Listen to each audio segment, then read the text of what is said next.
So,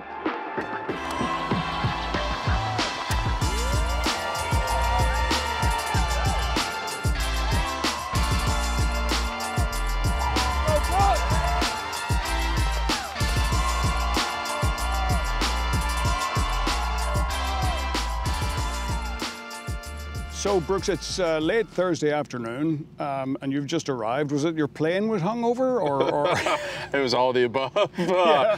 Listen, I've had a great time the last few days. I'm not gonna lie. It's been fantastic. It's definitely not sunk in, but it's been a lot of hard work. A lot of everything has gone into this, and it's been cool. So I'm trying to celebrate it to the max. Yeah, for sure. Was there a turning point last Sunday, or a pivotal point in the round where you felt different? Where was it? I think it was on the par 5, number 4, when I made that putt. I think it was just rattle off a few early. I thought it was big, kind of helped settle the nerves. And anytime you kind of make a putt that I felt like just kept the momentum going is always massive. And then there's always a few good par saves in there. I thought even the way the bogey on 7 went. To make bogey, I thought, you know, I played the whole name par all week, so to make one bogey there wasn't bad. It's just got a little lucky, but yeah, it was great. It was phenomenal.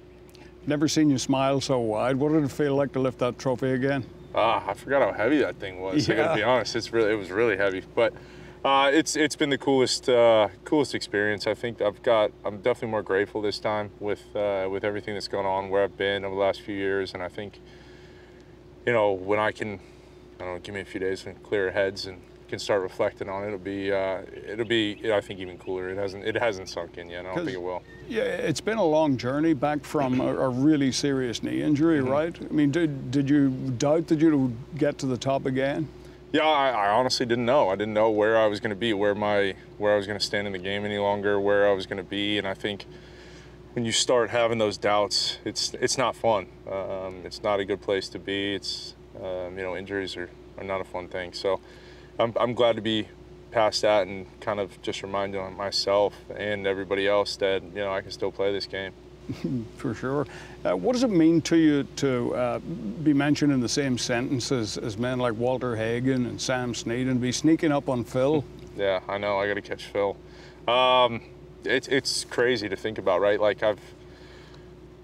I don't think even in my dreams I got this far. I don't think, you know, as a kid, I just remember being like, how cool would it be to play in the Masters? How cool would it be to play in a major championship, a PGA Championship, whatever, just to play in it, I thought would be really cool. So the fact that I've got 5 trophies at home, I think it's crazy to even think of. You know, when I turned pro in 2012, it's been a wild journey. Well, you're not just a golfer now, you're a franchise owner. What does this mean for the Smash brand? Yeah, this is big for Smash, right? I think it's just started, the franchises, and I think to come out in the first year of existence and to win a second major that was possible on the franchises, I think is huge. I don't know where it's going to go from here. That's tough to see. Like, I don't have a crystal ball. I don't know what's going to happen, but I foresee this being a massive turning point for Team Smash and going forward to see where this can go. There have been a lot of great player-caddy relationships throughout the years. Well, actually not that many that have endured as long as you and Ricky have. You know, we think of Bruce Edwards and Tom Watson, Ian Woosnam and Wobbly. It was obvious that Ricky, you know, has done something special for you. What's your relationship with him like? Yeah, he's the best. He's from my hometown. I know. It's crazy. He, you know, the way we even linked up, I think Oak Hill was the, I guess, 10-year reunion 10 for years us. ago, So yeah. I think that's crazy. And I'm sure he'll say it too. I think we're as close now as we've ever been, even before last week. But I think what he's been able to do for me is unmatched to anybody else. What he's been able to do on the golf course, off the golf course, he's one of my best friends. And I can't thank him enough. And I just don't think, honestly, I give him enough credit or anybody else gives him enough credit for how good of a caddy he really is. When your child is old enough, how would you describe, you know, the feelings of this last Sunday to him or to her?